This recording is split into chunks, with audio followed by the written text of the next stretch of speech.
Story name कांच की चूड़ियां। वो सर्दी की एक ठंडी सुबह थी। कोहरा चारों तरफ फैला हुआ था और सड़कें भीगी भीगी सी लग रही थीं।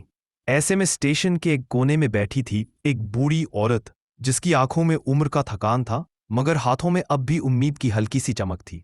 उसका नाम था शांति।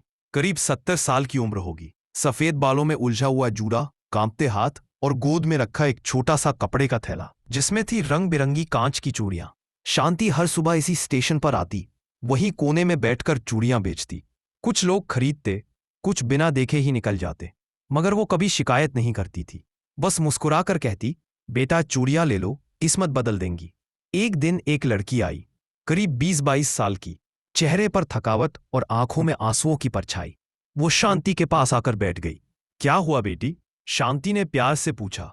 लड़की कुछ देर चुप रही, फिर बोली, सब कुछ खत्म हो गया अम्मा। प्यार, भरोसा, कुछ नहीं बचा। माँ बाप नहीं रहे और जिसे अपना समझा वो भी छोड़ गया।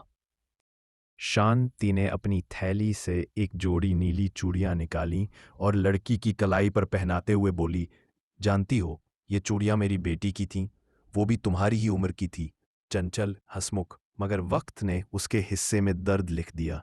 एक दिन वो भी ऐसे ही रोती हुई आई थी, मगर फिर उठी और दुनिया को बता दिया कि औरत सिर्फ आंसुओं की कहानी नहीं होती, वो तो आदी है जो खुद को फिर से बना लेती है। लड़की की आंखों से आंसू बहने लगे, मगर चेहरे पर हल्की सी मुस्कान भी आ गई।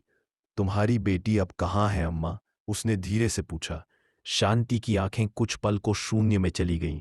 फिर वह बोली, वो अब इस दुनिया में नहीं है, मगर उसकी हिम्मत, उसकी मुस्कान, वो इन चूड़ियों में अब भी जिंदा है।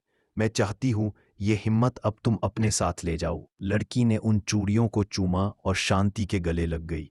उस दिन के बाद वो लड़की हर हफ्ते शांति से मिलने आती। धीरे धीरे दोनों के बीच एक अनोखा रिश्ता बन गया, माँ और बेटी जैसा। लड़की का नाम था नेहा। नेहा अब अपने जीवन को नए सिरे से जीने लगी थी। उसने पढ़ाई पूरी की, नौकरी पाई और खुद को उस अंधेरे से निकाल लाई जिसमें वो डूबी थी। और इसका श्रेय वो हमेशा शांति अम्मा को देती। एक दिन जब नेहा स्टेशन पहुंची तो शांति वहां नहीं थी। वो कोना जहां वो हर सुबह बैठी होती थी, आज खाली था। नेहा को बेचैनी होने लगी। पूछने पर पता चला कि शांति को 2 दिन पहले तेज बुखार हो गया था। उसकी और आवाज एक वृद्धाश्रम में ले जाया गया। नेहा उसका तुरंत हाथ वहां पकड़कर बैठी रही, शांति अब जब बहुत तक वो कमजोर हो शांत चुकी न थी। हो गई। सचमुच की शांति बनकर आज नेहा एक सामाजिक संस्था चलाती है, कांच की चूड़ियां, जहां वो उन महिलाओं को सहारा देती है जो जीवन से हार चुकी है। हर औरत को वहां एक जोड़ी चूड़ियां दी जाती हैं, उम्मीद की, हिम्मत की, और हर चूड़ी में कहीं न कहीं शांति अम्मा की कहानी बसी होती है। अगर आप चाहें तो मैं इस कहानी का दूसरा भाग भी लिख सकता हूं, या इसे किसी खास थीम पर आधारित कर सकता हूं। क्या आपको ये कहानी पसंद आई?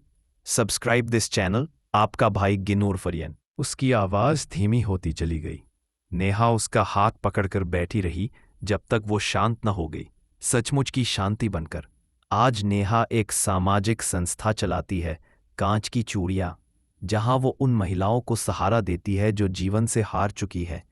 हर औरत को वहां एक जोड़ी चूड़ियां दी जाती हैं, उम्मीद की, हिम्मत की, और हर चूड़ी में कहीं न कहीं शांति अम्मा की कहानी बसी होती है। अगर आप चाहें तो मैं इस कहानी का दूसरा भाग भी लिख सकता हूं, या इसे किसी खास थीम पर आधारित कर सकता हूं। क्या आपको ये कहानी पसंद आई? Subscribe this channel. आपका भाई गिनूर फरियन।